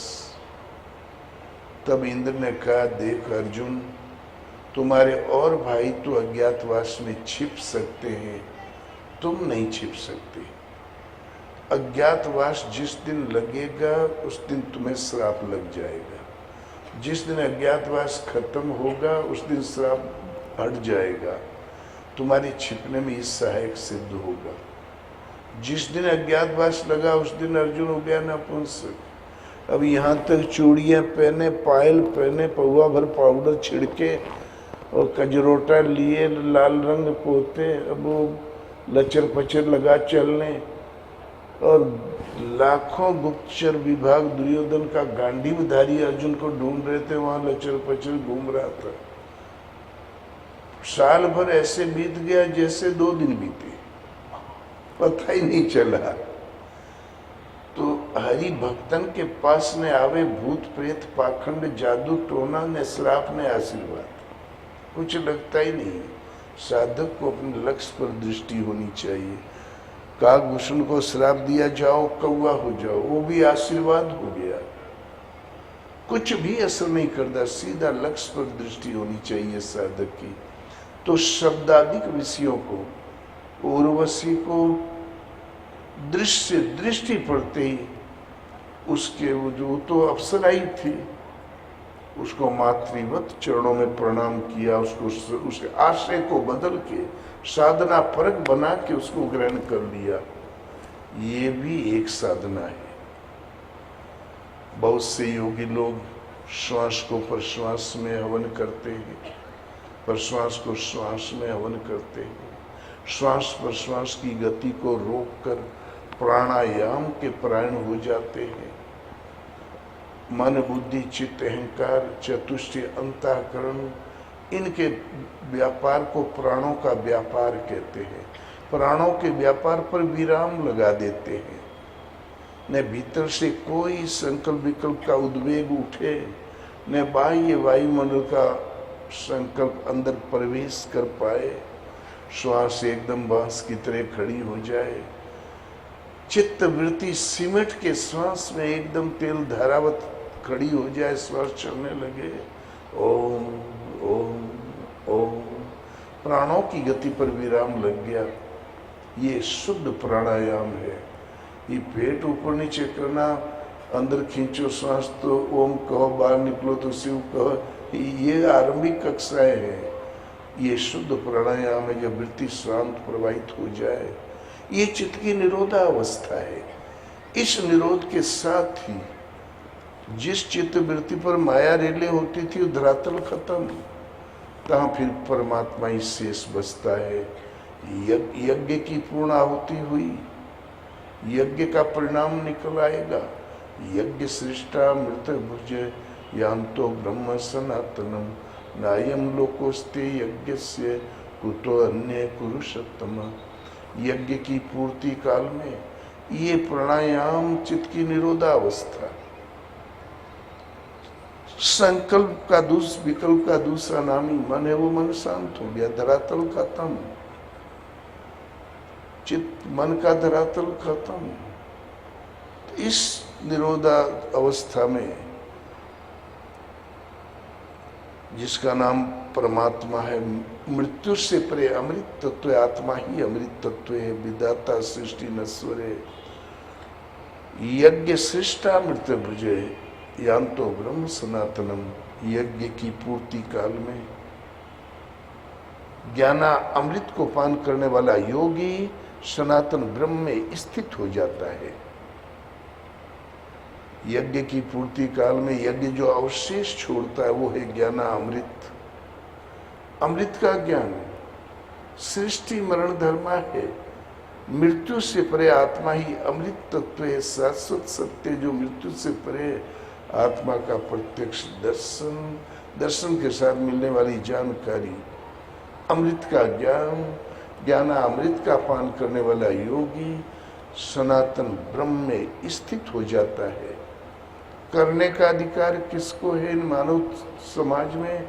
नायम लोकोस्ते यज्ञ से कुतो अन्य पुरुषोत्तम। यज्ञ रहित पुरुष के लिए दोबारे मानव तन भी सुलभ नहीं है, तो भला परलोक कैसे सुलभ होगा? अर्थात वो यज्ञ जिसका परिणाम अमृत का भोजन सनातन ब्रह्म में स्थिति मिलना है, करने का अधिकार उन सबको है जिन्हें मानव तन उपलब्ध है। अब आपको तन चाहे ध्रुव प्रदेश में मिला हो, चाहे अफ्रीका में, चाहे अरब में, चाहे भारत में, इसीलिए तो भारत विश्व गुरु और उसका संपूर्ण शास्त्र गीता। यज्ञ रहित पुरुष के लिए दोबारे मानव तन भी सुलभ नहीं है, तो भला परलोक कैसे सुलभ होगा? एवं बहुविधा यज्ञ विदिता ब्राह्मणों मुखे कर्म जान विदिस्तान एवं ज्ञात्वा विमोक्ष से। इस प्रकार हृदय में देवी संपद अर्जित करना, एक ब्रह्म में निष्ठ होना, यज्ञ स्वरूप महापुरुष के संरक्षण द्वारा ही यज्ञ का उनके करना, इंद्रियों के बहिर्मुखी प्रवाह को संयम रूपी अग्नि में हवन करना, शब्दादिक विषयों को शब्दाग्नि सुजुवती, ज्ञानाग्नि, संयमाग्नि, योगाग्नि, 13-14 अग्नियों का उल्लेख। श्वास को प्रश्वास में हवन, प्रश्वास को श्वास में, श्वास प्रश्वास की गति का निरोध करके प्राणायाम अग्नि। और इस प्रकार जब प्राणों के व्यापार पर विराम लगते ही यज्ञ से यज्ञ जो अवशेष छोड़ता है वो नहीं कि 10 बोरा आटा बच गया, 5 टीना घी, छानो गोटो, ये नहीं। अवशेष है ज्ञानामृत, अमृत का ज्ञान। मृत्यु से परे अमृत तत्व है आत्मा, उसका प्रत्यक्ष दर्शन, दर्शन के साथ मिलने वाली जानकारी, उसका पान करने वाला योगी सनातन ब्रह्म में स्थित हो जाता है। ये यज्ञ जिस जिस उपाय से संपन्न हो उस आचरण का नाम कर्म है। एवं बहुविधा यज्ञ वित्ता ब्राह्मणों मुखे कर्म जान विद्यस्तान सर्वान एवं ज्ञात्वा विमोक्षसे। ये जिस जिस आचरण से संपन्न हो ये यज्ञ, उस आचरण का नाम कर्म है। इसको करके तुम मोक्ष को प्राप्त कर लोगे अर्जुन। कर्म माने आराधना, कर्म माने चिंतन। एक ही कर्म पद को चातुर्वर्ण्यम ऐश्वर्यम गुण कर्म विभाग से, इन 4 वर्णों की संरचना मैंने की। गुणों के गुण एक पैमाना है तराजू, गुणों के माध्यम से कर्म को 4 भागों में बांटा ने कि मनुष्य को श्रेयांश स्वधर्मो विगुणः पर धर्मात् सुनिष्ठितात् स्वधर्मे निधनम श्रेय पर धर्मो भयावह। और इस क्रम पथ में अर्जुन ने प्रश्न कर दिया, धर्म, इस धर्म पथ में अर्जुन तो सृष्टि के संपूर्ण पापियों से अधिक पाप करने वाला है, तब भी गीतोक्त ज्ञान रूपी नौका द्वारा निसंदेह पार हो जाएगा। इसमें पुण्य आत्मा पापात्मा की कोई दरार नहीं है। समोहम सर्वभूतेषु न मे द्वेष्योस्ति न प्रिय है, ये भजन्ति तुमाम भक्त्या मयि ते तेषु चाप्यहम्। मैं सब में सम हूँ अर्जुन, न मेरा कोई प्रिय है न अप्रिय है। अनन्य भाव से मुझे जो भजता है मैं उसमें हूँ, वो मुझ में है। यही एक मेरा रिश्ता है। और मुझे भजने के लिए तुम आप दुराचारी ही क्यों न हो। आपी चेत्सु दुराचारो भजते माम अनन्य भाख, साधुरेव से मंतव्य सम्यक विवशितो हीश। अत्यंत दुराचारी भी अनन्य भाव से मुझे भजता है, वो साधु मानने योग्य है। क्यों कि यथार्थ निश्चय से लग गया है। यथार्थ में जो सत्य है, तत्व है, उसका वहां निश्चय वहां स्थिर हो गया है। किन्हीं अंशों में उस सत्य को साधा है, इसलिए साधु मानने योग्य है। इतना ही नहीं, श्री प्रभवती धर्मात्मा शाश्वत शांति में निगच्छति, कौन्ते ये प्रति जानी ही न मे भक्तो प्रणश्यति। वो शीघ्र धर्मात्मा हो जाता है, सदा रहने वाली शाश्वत शांति प्राप्त कर लेता है। अर्जुन निश्चय पूर्वक ध्रुव सत्य जान, मेरा भक्त कभी नष्ट नहीं होता। तो धर्मात्मा वो नहीं कि 3 टाइम स्नान करता है। धर्मात्मा वो नहीं कि कुछ भी कर डालता धर्म के नाम पर। धर्मात्मा वो है जो एक परमात्मा में दृढ़ संकल्प हो जाता है, गीतोक्त नियत विधि से लग बढ़ जाता है। तो भजन एक परमात्मा का। अर्जुन टिन टिन करता ही रह गया, अंत में चुप हो गया, प्रश्न करना बंद। तब भगवान ने स्पष्ट कहा, सर्वधर्मान परित्यज्य। पहले कह रहा था ना पूरे धर्म, जाति धर्म, पिंडोदक वगैरह, बोले सब धर्मों को उठा के नाला में फेंक दे। सर्वधर्मान परित्यज्य मामेकं शरणं व्रज, अहं त्वा सर्व पापेभ्यो मोक्षयिष्यामि मा शुचः। सब धर्मों को दूर फेंक, एकमात्र मेरी शरण हो जा, मैं तुम्हें संपूर्ण पापों से, वो बंधन से मुक्त कर दूंगा, तू शोक मत कर। तो गीता एक परमात्मा की शरण धर्म, तुलसीदास जी ने इसी का अनुवाद किया था। हमें कामना नहीं होती तो हमें भगवान की जरूरत क्या थी। भगवान कहते, और धर्म में परिवर्तन कदापि नहीं, धर्म बदलता नहीं। ये रात दिन हो हल्ला हो रहा है, गलत है। धर्म शास्त्र खो जाने की वजह से धर्म बदल गया, धर्म चला गया। अर्जुन ने प्रश्न किया, गोविंद, भगवान ने कहा, अर्जुन, वायु रहित स्थान में रखे हुए दीपक की रोशनी दी जाती है। एक योगी के जीते हुए चित्त की यही परिभाषा है। अर्जुन ने कहा, गोविंद, मन को तो मैं वायु से तेज चलने वाला समझता हूँ, इसका रुकना तो करीब करीब असंभव है। शिथिल प्रयत्न वाला श्रद्धावान पुरुष आपको न प्राप्त होकर किस दुर्गति को प्राप्त होता है। कहीं छिन्न भिन्न बादल की तरह बेचारा नष्ट भ्रष्ट तो नहीं हो जाता। न भोग ही भोग पाया, नाती पनात पोत्र परपोत्री खिलाए पाया, न आप ही से मिल पाया, कहीं बीच में सुहा तो नहीं हो जाता। इस प्रश्न का समाधान करने के लिए आपके अलावा कोई समर्थ नहीं है गोविंद। पूरी गीता में बस यहीं पर अर्जुन ने चैलेंज किया है भगवान को। 6 अध्याय 40 श्लोक 40 के लगभग भगवान ने कहा, अर्जुन, इस परम कल्याणकारी कर्म में को करने वाला कभी विनाश को प्राप्त नहीं होता, न इस जन्म में न अगले जन्म में। अगले जन्म में आकंठ विषयों में डूबा हुआ होने पर भी जिस वासना को लेकर वो भटका है, उस वासना को भोग कर पुनः जहां से साधना छूटी थी उसके बुद्धि संयोग को प्राप्त कर लेता है, फिर आगे साधना करने लगता है। फिर अगले जन्म में गुरुकुल भवति, सदगुरु के कुल में प्रवेश पा जाता है और फिर आगे साधना विधिवत करने लगता है। इस प्रकार ये शिथिल प्रयत्न वाला साधक भी अनेक जन्म संसिद्धि ही तत्व याति परम गति, अनेक जन्मों के परिणाम में वहाँ पहुँच जाता है जिसका नाम परम गति है, परम धाम है, मेरा निस्वरूप है। अर्जुन, धर्म बदलता नहीं, धर्म अपरिवर्तनशील है। स्वल्प अभ्यास भी कर लिया तो उसका कभी विनाश नहीं होता। ये रात दिन हल्ला करते हैं, दौड़ो दौड़ो, ईसाई बना लिया, ईसाई बना लिया, हिंदू धर्म खत्म हो गया। ये जो कहने वाले ये बेवकूफ़ है, इनको धर्म का ज्ञान नहीं है। धर्म और बदल गया, इनके पास धर्म शास्त्र नहीं है, धर्म की परिभाषा नहीं है। ये भटके हुए 2000 वर्ष से। ये मुसलमान सगे भाई हैं, उतनी सुदूर डेजर्ट में, रेगिस्तान में पुरोहित नहीं जाते रहे तो राम राम एक भगवान का नाम लेके पूजा पाठ करने लगे थे, बस इतनी सी बात है। इतिहास उठा के देखो ना।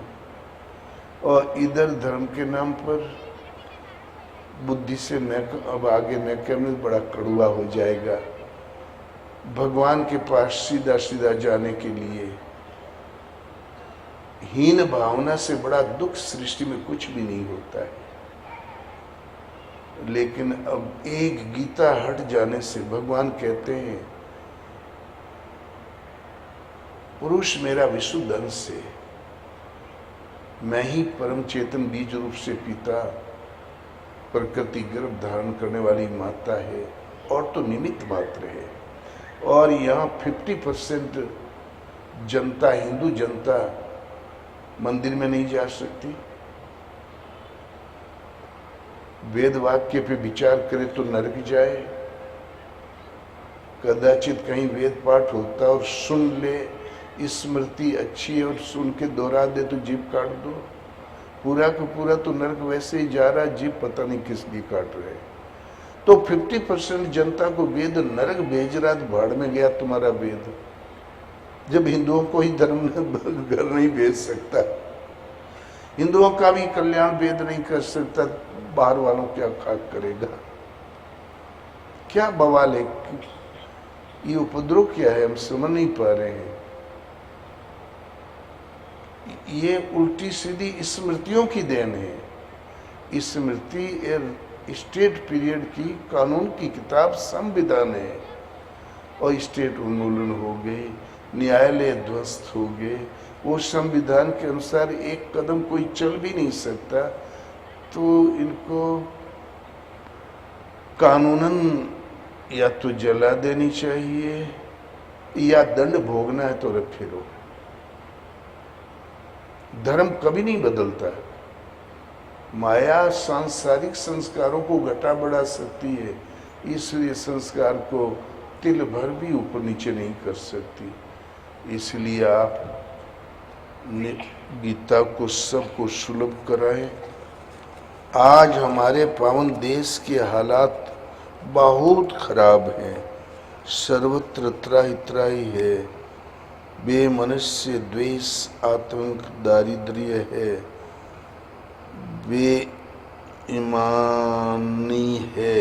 बेईमानी है, व्यसन है, आदि आदि।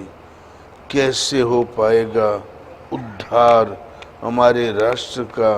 शिक्षा का स्वरूप क्या हो? चरणों में प्रणाम। सोमेश्वर सिंह मानधाता।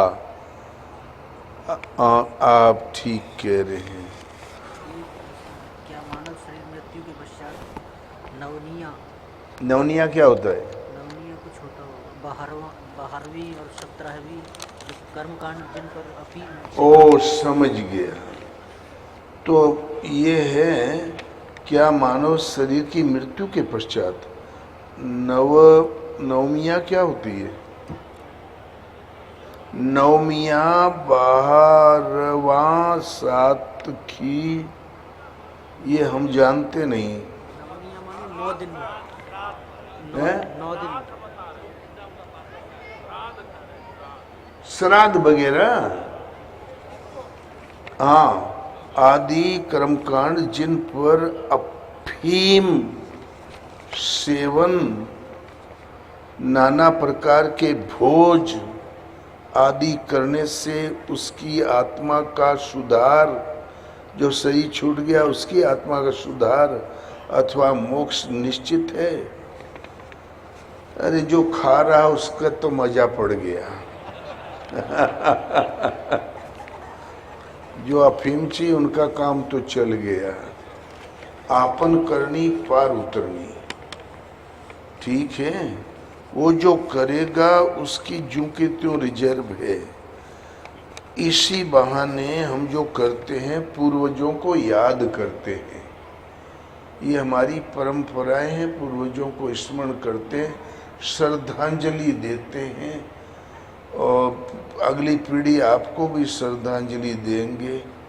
ये वंश परंपरा की श्रद्धांजलि जो माता पिता दादा दादी को याद करने, स्मरण रखने का एक तरीका है। ये हमारी संस्कृति को जीवित रखने का तरीका है। और माता पिता गड्ढे में नहीं पड़े हैं, इधर शरीर छूटा दूसरा शरीर मिला, अभी इसमें कोई गड्ढा नहीं जिसमें वो पड़े रहे, नरक भोगे या भूत हो जाए, ये असंभव है। भगवान कहते हैं इधर शरीर छूटा उधर शरीर मिला, बीच में कोई रिक्त स्थान नहीं है जहां वो गड्ढे में पड़े रहे।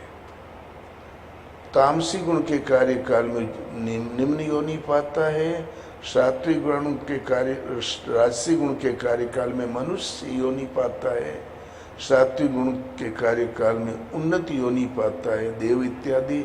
हर हालत में योनि पाता, गड्ढा नहीं, लेकिन योनि पाता है। भवसागर तो है ही है। इसी बहाने ये न केन विधि दीदान करें कल्याण, स्वजन समुदाय को इकट्ठा करके श्रद्धांजलि दे देते हैं। आत्मीयता बनी रहती, आत्मीय जनों को इकट्ठा करके श्रद्धांजलि देते हैं। हमारी संस्कृति इसीलिए आगे है। विदेश में कोई संस्कृति कहीं नहीं है, कोई किसी को याद नहीं करता।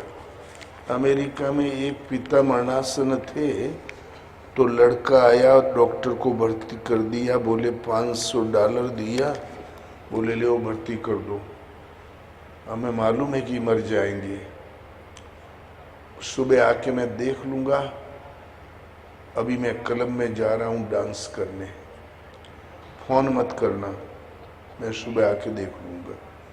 वो बुढ़वा रात में वास्तव मर गया। वो हिंदुस्तानी डॉक्टर थे, उनकी कलेजा जवाब श्रद्धा थी, भारतीय संस्कृति में पले हुए थे, उन्होंने फ़ोन कर दिया। फिर आया भाग के, बिगड़ा बड़ी जोर से। $500 किस बात का दिया था? यही तो कहा था कि मर जाएंगे तो फोन मत करना। सब मजाक किरकिरा कर दिया। हमारा डांस रॉपर चल रहा था उस टाइम, बाप मरा पड़ा, डांस रॉपर चल रहा था। ये हमारी संस्कृति है। और जो बहुत टीका टिप्पणी है, श्रद्धा के अनुसार करो। उन जो बुजुर्ग जो चले गए उनके पीछे मर मिट मत जाओ, ये गलत है। बहुत खर्च करके कर्जदार मत हो जाओ, श्रद्धा के अनुसार करो, थोड़े में करो। वो नरक में कदापि नहीं है। ये जो लोगों ने फैला रखा है स्मृतिकारों ने कि पिंडदान रोज करो, तो फिर वो रोज भोजन कराओ, चतुर्दशी छोड़ के पिंडदान करो, ब्राह्मण भोजन कराओ, तो स्वर्ग में नृत्य करेंगे तुम्हारे पूर्वज, और नहीं कराओगे तो सुई की नोक के बराबर हो जाएंगे। 1000 पीढ़ी बाद भी कोई पिंडदान करेगा तो फूल के कुप्पा हो जाएंगे। हम बोले वारे हिंदुओं की पुरानिया, वो सारे गड्ढे से तो उनको कभी नहीं निकलना है। मतलब सुई की नोक बराबर हो जाएंगे, फिर फूल के कुप्पा हो जाएंगे, मुक्ति तो कभी होना ही नहीं है। यदि वो मुक्त हो जाए उस गड्ढे से, तब तो फैक्ट्री ये बंद हो जाएगी हमारी। ये अंधविश्वास है, कहीं कुछ नहीं है। ये गरुड़ पुराण वगैरह के गपोड़े हैं और कुछ नहीं। आप करें, औकात के अनुसार करें, ये तो हमारी मर्यादा है। और अफीम तो ये राजस्थान में चलता है, और यूपी वगैरह किसी प्रांत में अफीम का प्रचलन नहीं है। कोई जानता ही नहीं अफीम क्या होता है। और जहाँ जो होता है वही तिलांजलि, वही श्रद्धांजलि हुआ करती है। आज हमारे पावन देश के हालात बहुत खराब हैं। सच पूछो तो कभी अच्छा नहीं रहा। 1100 वर्ष पहले हमले हो रहे थे, सोमनाथ पट्टम लूटा गया था, हालात अच्छे थे? नहीं। अयोध्या काशी का मंदिर तोड़ा गया था, हालात अच्छे थे? गीता हजारों करोड़ों वर्षों में भी गीता के होते हुए कोई मजहब नहीं पैदा हुआ, लेकिन 2000 वर्ष में हजारों मजहब पैदा हो गए जब गीता पर प्रतिबंध लग गया। तब क्यों पहले गीता पर प्रतिबंध नहीं लगा था? भूल जरूर गए थे, तो वह पो में पड़ गए थे, ये साधना सही कि वो साधना सही। भाई इतना ही हुआ था अर्जुन काल तक। लेकिन प्रतिबंध ही लगा दिया, गीता घर में मत रखो, नहीं तो लड़का साधु हो जाएगा, लड़का भांड हो जाए, लड़का हीरोइन पिए चलेगा, साधु नहीं होने पावे। अरे भाग्यशाली साधु होते हैं कि भर्तृहरि गोपीचंद भूपराज तजी होई विरागी, मुनिवर जतन करें जय लागी। और तो पिंडोदक क्रिया लोप हो जाएगी, वंश नष्ट हो जाएगा। बड़ी बड़ी धमकी है। गीता पढ़ने वाला, गीता सुनने वाला अर्जुन 4 ब्याह हुए रहे। द्रौपदी रही, कृष्ण की बहन रही, नाग कन्या रही, बबरू बहन की माता रही, और कृष्ण के 8 पटरानियां। एक बार 16,000 सिर पे पड़ गई। धृतराष्ट्र श्रोता और वो संजय वक्ता कहते गीता घर में मत रखो, नहीं तो साधु हो जाएगा पढ़ के लड़का। वो न श्रोता ही साधु है न वक्ता ही साधु है, हम ही साधु हो जाओ। अनर्गल अंगूठा छाप भारत को रख के कुछ भी कह दो, सोले आना। विश्व को शिक्षा देने वाला, गणित सिखाने वाला भारत 6000 वर्ष पूर्व आर्यभट्ट ने विश्व को गणित दिया, इसलिए गणित का और नाम हिंदीशा है। और आज 20 तक की गिनती रह गई। बचपन में जब गांव में लोग गिना करे तो ऐसे बजावे, ऐसे पटके, और 20 की गड्डी हो जाए तो एक तरफ रखें, 20 गिनत गिनत 100 गिनत गिनत तो 1 घंटा लग जाए। और फिर ना एक वो कपड़े की रहे पतली सी नवली, उसमें भर के कमर में बांध लें, फिर मूछ में ताव दें, फिर चल दें। 100 रुपया माने पर ले रहा है।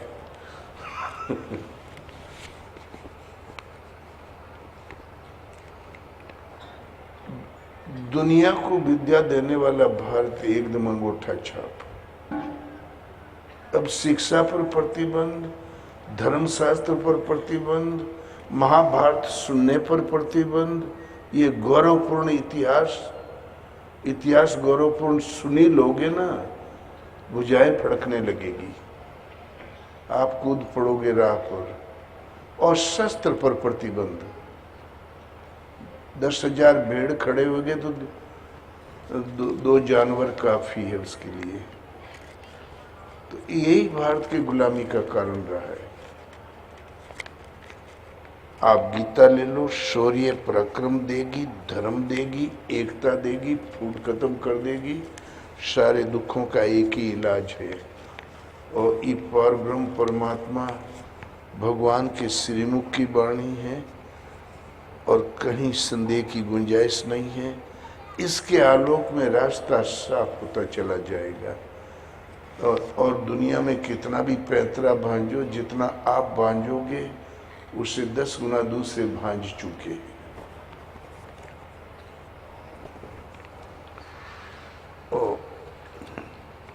मल की छूट मलही के धोए, घृत की पाव कोई बारी बिलोए। परमात्मा निराकार है या मूर्त रूप है, यह आप सत्संग में हम बता सकते हैं। भगवान सगुण से साधना आरंभ होती है। आप इतना नाम जपो, गीता के अनुसार एक प्रभु का नाम जपो, किसी महापुरुष के निर्देशन में श्रद्धा समर्पण के साथ भगवान हृदय से जागृत होकर सद्गुरु कृपा से मार्गदर्शक बन जाए। उस दिन से भक्त प्रेम बस सगुण से होई, अगुण अरूप अलख है जोई। अलख है, अरूप है, अलख है, अनादि है। पहले उस सगुण रूप से जागृत होंगे। उनके निर्देश में चलते चलते साधना पूर्ण हो जाने पर निर्गुण एक स्थिति है, न कि कोई साधना। ये सत्संग में बताएंगे। संक्षेप में इतना ही है। तुम भजन करो प्रभु में समर्पण के साथ सगुण रूप में। निर्गुण कोई उपासना नहीं होती। प्राप्ति के बाद संतों की रहनी है। महाभारत ग्रंथ का पठन पाठन वाचन कर पर किया जा सकता है या नहीं। बीच में प्रतिबंध लगा हुआ था कि महाभारत सुनोगे तो महाभारत जैसी तुम्हारे घर में आतंक फैल जाएगा। वो भयभीत लोगों ने ये कहा कि महाभारत सुने कि न सुने, पढ़े कि न पढ़े, तुम एक तरफ से पढ़ डाल।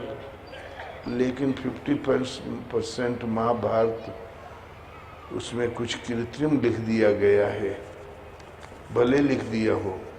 महाभारत गौरवपूर्ण इतिहास है, क्यों नहीं पढ़ोगे? अवश्य पढ़ो। सद्गुरुदेव व्रत क्या होता है? व्रत माने दृढ़ संकल्प होना, ठीक है, सत्य के प्रति दृढ़ संकल्प होना।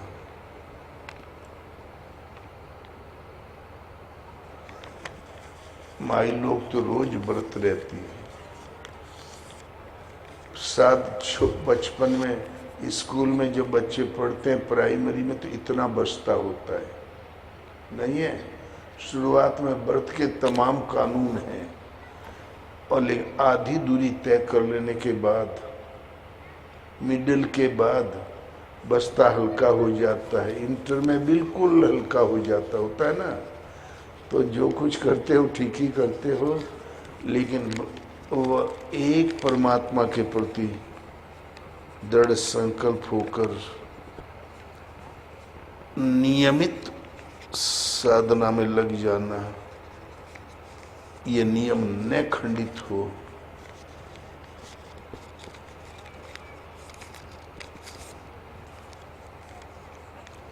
कटिबद्ध होके लगना वरिष्ठ प्रभु के प्रति व्रत कहलाता है।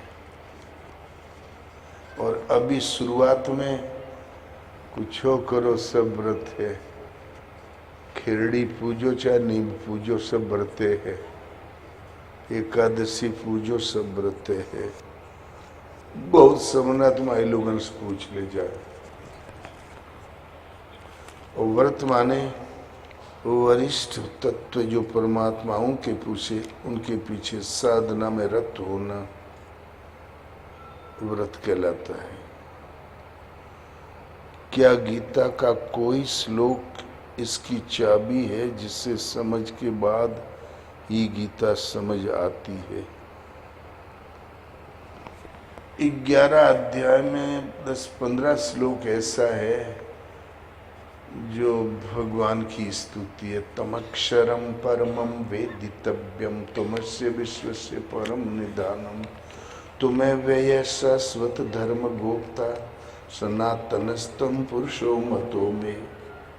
पंडित लोग इसी को पढ़ा करें तो कर्मकांड सुधर जाएगा। और जो गपोड़ा पढ़ते रहेंगे समुद्र पर्यंतम महाराजम धीराजम, तब तो ले बीते हो। आधा समुद्र तो पाकिस्तान ले लिया, अब समुद्र पर्यंत कहाँ रह गया? भोजन सबके लिए, ठीक है। सब भोजन करके। इसीलिए 2 श्लोक, गीता का हर श्लोक एक मंत्र है, लेकिन वो श्लोक लाभदायक है जो हमें श्रद्धा जगा दे, समर्पण जगा दे। यार छांट ले, ये है गीता के श्लोक। बहुत से कंठस्थ करके जपा करते हैं, तो वो ये सुनाया करते हैं हमको।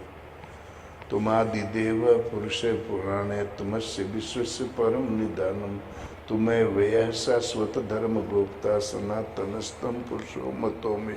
अर्जुन स्तुति कर रहा है भगवान की। जो आंख खुली और देख लिया तब स्तुति करने लगा, वहाँ भगवान की स्तुति है। तुम भी करो ना।